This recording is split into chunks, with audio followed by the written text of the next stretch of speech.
Right.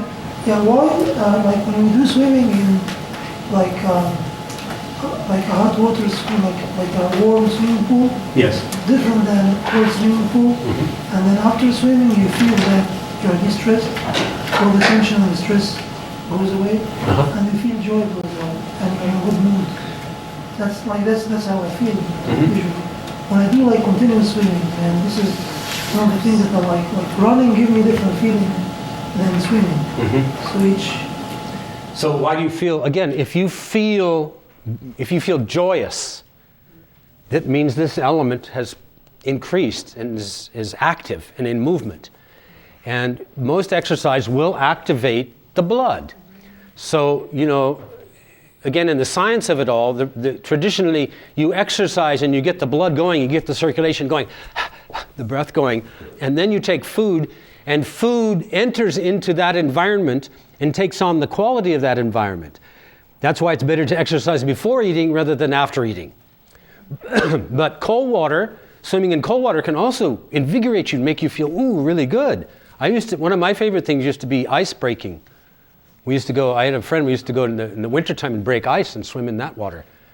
And it's really, I don't do it now. I'm kind of a little worried to do it, like I'm not sure I could sustain it now.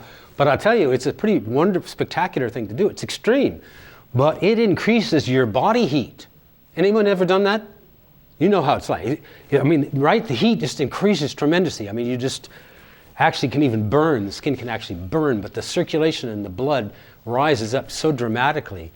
It's very invigorating. And some people do that as that's part of a bathing, one of the baths.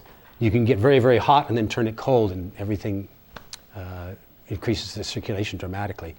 So there's a science to this hot, cold, wet, and dry. It's not simply, for example, standing in front of a hot fire does not increase your heat. In fact, it probably is going to dissipate your heat more than anything. Because if you're cold and you come in from the outside and you stand in front of a hot fire, what it begins to do, it brings you heat, right? You feel the heat from the fire, but what it does, it also begins to open up. Taking a hot bath, it takes maybe 6 to 8 hours after taking a hot bath, which will, you'll feel the heat, but 6 to 8 hours after taking the hot bath, for your body to be able to contain that heat successfully in cold air, in a cold environment. Do you all hear that? Now, some are aware of that and some are not. And for some it's more important than others, because some people are more sensitive to the loss of heat. Because coldness is the loss of heat. It's the draining of your vital heat. When you in a cold place, science physicists in here, material science, those of you who are, if you feel this feels cold, right? That feels cold. That feels cold. This doesn't feel cold. But really, these are the same temperature, right?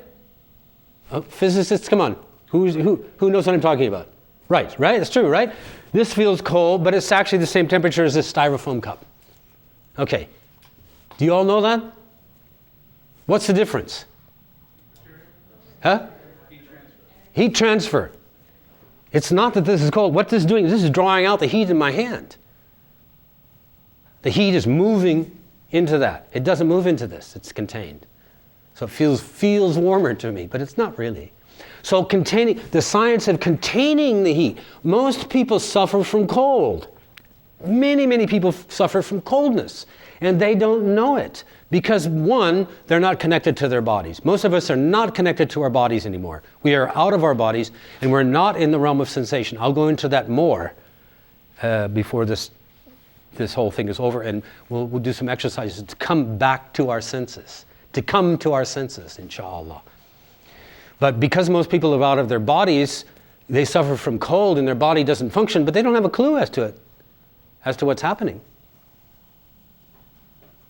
And have you ever seen real serious schizophrenics who are just not present at all? They're living on the moon and they have their own definition of reality that they're carrying with them, and they're making wild gestures and gyrations and speaking to invisible people on the street. You know what I'm talking about? And have you ever seen them? They can walk through the snow barefoot sometimes. They're like impervious, so it seems, because they're not present in their bodies. So modern people suffer the same thing. It's only in the past 50 years that people would walk around in autumn with shorts and without a hat and in t-shirts. I mean, this wouldn't happen 50 years, 100 years ago. So, okay, so we'll take a break. Inshallah.